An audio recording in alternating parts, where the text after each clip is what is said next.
cuento que este libro de Juan definitivamente es un libro que tiene mucha revelación, eh, y en verdad espero valores mucho esto porque pues estudio, intento prepararlo lo mejor posible para que realmente sea un material que te sirva muchísimo, que puedas compartir, que puedas aprender. Recuerda invitar a muchas personas nuevas a este canal y sobre todo en esta parte de Juan vamos a aprender mucho lo que realmente es Jesús y quién es Jesús. ¿Listo? Entonces vamos a hablar hoy del capítulo 1, vamos a hablar solo del verso 1 al verso 10.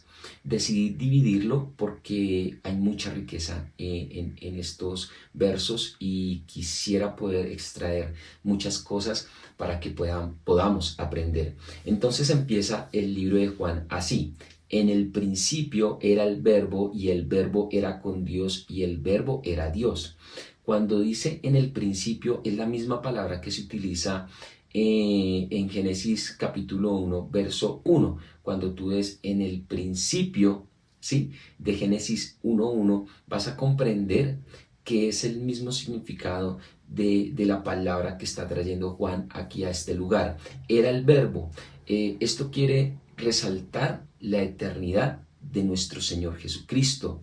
Y el verbo era con Dios. La segunda persona de la Trinidad siempre había estado en una comunión íntima con Dios Padre.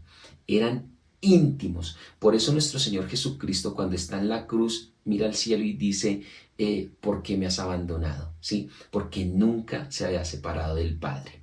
Donde dice el verbo era Dios, Jesucristo tenía toda la esencia y todos los atributos de Dios. Jesús era Dios en plenitud aquí en la tierra. Por eso dice, el verbo era Dios. Cuando se utiliza esta palabra verbo, pues también se está refiriendo a Jesús como el verbo. Aquí en Hebreos 1, mira lo que dice. Dios, habiendo hablado muchas veces y de muchas maneras en otro tiempo a los padres por los profetas, verso 2, en estos postreros días nos ha hablado por medio del Hijo, a quien constituyó heredero de todos. Mire, cuando nosotros hablamos con alguien y escuchamos sus palabras, automáticamente tú puedes discernir lo que hay en sus pensamientos y lo que hay en su corazón. Porque cuáles son sus pensamientos, así es su corazón. Y lo que sale de la boca sale del corazón. Dios, a través de Jesucristo, nos estaba manifestando o nos está manifestando lo que hay en su corazón y sus pensamientos. Y por medio del Hijo ha intentado manifestar su amor o ha intentado que nosotros entendamos su amor, comprendamos ese propósito y comprendamos los pensamientos que Él tiene para nosotros. La Biblia expresa que Jesucristo es la multiforme sabiduría de Dios. Y voy a leer muchos versículos porque creo que la palabra del Señor es la que tiene el poder de convencernos. 1 Corintios 1:30 dice, mas por él estáis vosotros en Cristo Jesús, el cual nos ha sido hecho por Dios sabiduría, justificación, santificación y redención. Efesios 3:10, para que la multiforme sabiduría de Dios sea ahora dada a conocer por medio de la Iglesia a los principados y potestades en los lugares celestiales, conforme al propósito eterno que hizo en Cristo Jesús, nuestro Señor.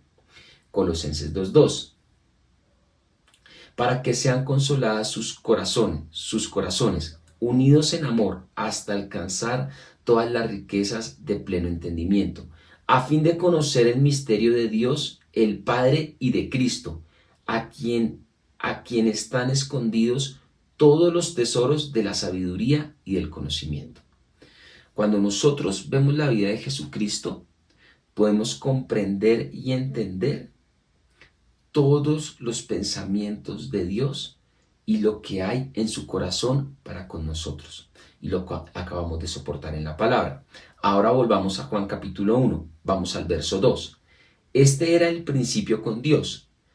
Y quiero que comprendas que Cristo no fue creado porque siempre ha estado en una relación íntima con el Padre y con el Espíritu Santo. Marcos 1:11 dice, y vino una voz de los cielos que decía, tú eres mi Hijo amado en quien me complazco. Verso 3 de Juan, capítulo 1.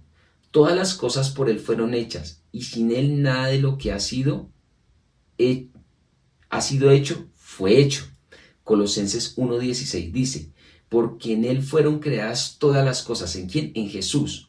Las que hay en los cielos y hay en la tierra, visibles e invisibles, sean tronos, sean dominios, sean principados, sean potestades. Todo fue creado por medio de él, por medio de Jesús, de Jesucristo, y para él.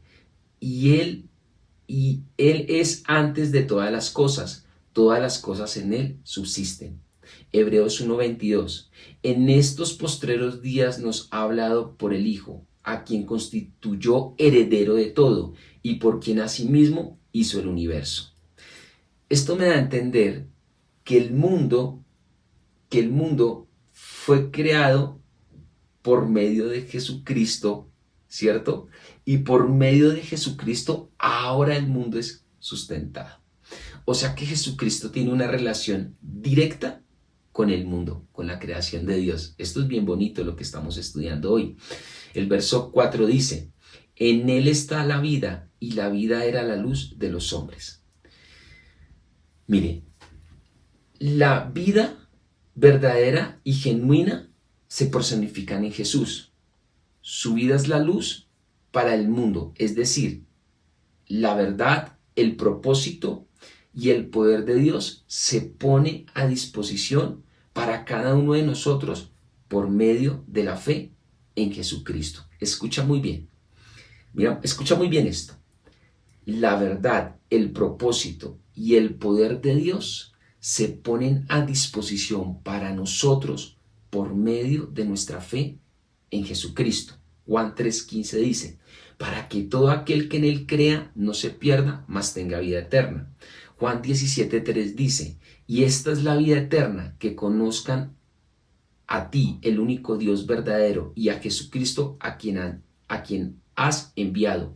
Efesios 2:5 dice, aun estando nosotros muertos en pecados, nos dio vida eterna juntamente con Jesucristo. Por gracia somos salvos. Quiero que comprendas la posición de Jesús, la eternidad de Jesús, la autoridad gloriosa que Jesucristo tenía, pero con esa relación directa que tiene con su creación, definitivamente Él viene al mundo a hacer luz en medio de las tinieblas. Tienes que entender cómo es que el hombre cae, y hay un video muy interesante que hice para TikTok, el cual salió el domingo a las 10 de la mañana, búscalo, videos para TikTok, y allí vas a encontrar y vas a lograr entender un poco más el por qué la necesidad de que Jesucristo se despojara de su divinidad y viniera a la tierra. Verso 5 de Juan capítulo 1. La luz en las tinieblas resplandece y la tiniebla no prevalece contra ella. Y normalmente la palabra luz significa la verdad, ¿cierto? O la luz significa lo bueno, o la luz significa la verdad de la palabra, y está relacionada con la tiniebla, en que la tiniebla representa a Satanás y a los demonios caídos. Entonces dice, la luz en las tinieblas resplandece y las tinieblas no prevalecerán contra ella. O sea, Cristo Jesús derrota a todas las tinieblas, a todos los principados y a todas las potestades. Colosenses 2:15 dice, y despojando a los principados y a las potestades los exhibió públicamente, triunfando sobre ellos en la cruz. Y quiero decirte que tu fe en Jesucristo te da esa autoridad. Busca el video y lo vas a entender un poco mejor. Verso 6 de Juan capítulo 1. Hubo un hombre enviado de Dios, el cual se llamaba Juan, y este vino por testimonio para que diese testimonio de la luz, a fin de que todos creyesen por él. No era la luz, sino para que diese testimonio de la luz. Juan el Bautista representa esa voz después de 400 años de silencio. Cuando tú lees el último libro de la Biblia, que es Malaquías, cuando tú lees el último libro de la Biblia y lees Mateo, que es el primer libro del Nuevo Testamento, han pasado 400 años y representa esa voz de Dios en la tierra que abre el camino a Jesucristo. Muchos no entendemos o no entendíamos muy bien el propósito de Juan el Bautista, pero Juan el Bautista empieza a predicar: el reino de los cielos se ha acercado, el reino de Dios se ha acercado, arrepentíos y convertíos para que vengan tiempos de refrigerio. Él anunciaba el arrepentimiento, él anunciaba la llegada de nuestro Señor Jesucristo. Mira lo que dice Mateo 11. De cierto os digo que entre los que nacen de mujer no se ha levantado otro mayor que Juan el Bautista, pero el más pequeño en el reino de los cielos mayor que él es. Tremendo esto, ¿no? Comprender que muchos de nosotros podemos ser ese Juan el Bautista, que predica a la familia, que predica el arrepentimiento, y quizás en el tiempo perfecto de Dios llegarán a los caminos del Señor, porque has preparado el camino igual que Juan el Bautista, para que ellos reconozcan a Jesús. Verso 9 de Juan capítulo 1. Aquella luz verdadera que alumbra a todo hombre venía a este mundo. En el mundo estaba y el mundo por él fue hecho, pero el mundo no le conoció. Y hasta aquí quiero dejar esta enseñanza porque creo que tienes que sacar tiempo para repetir y repetir la enseñanza y ir al secreto y escudriñar tú también la palabra. Dios nunca nos va a obligar, nunca. En Deuteronomio 30 tú puedes leer el verso 15 y el verso 19. Mira que yo pongo delante de ti el bien y el mal. Escoge el bien y vivirás. Escoge el mal y morirás. Quiero decirte que Jesús nunca te va a obligar a que le sigas o a que le sirvas, porque definitivamente tiene que ser una decisión de amor. Quiero decirte que Él tomó una decisión de amor, de despojarse de su eternidad, de su deidad. Más adelante y mañana lo vamos a ver, hacerse hombre, simplemente porque te ama, simplemente porque ha visto la necesidad de tener también comunión contigo para que vuelvas al Padre. Más adelante vamos a entender que la cruz significa el camino al Padre, que sin ese sacrificio tú y yo no podríamos acercarnos al Padre, ni un milímetro, pero por medio de nuestro Señor Jesucristo y de su humildad y de su amor, hoy en día tenemos entrada libre. Que Dios te bendiga, que Dios te fortalezca, que Dios te llene de gracia, que Dios toque tu corazón y que te permita alabarle libremente. Acércate al Padre por amor. Bendiciones, que Dios te bendiga. Bye, nos vemos mañana.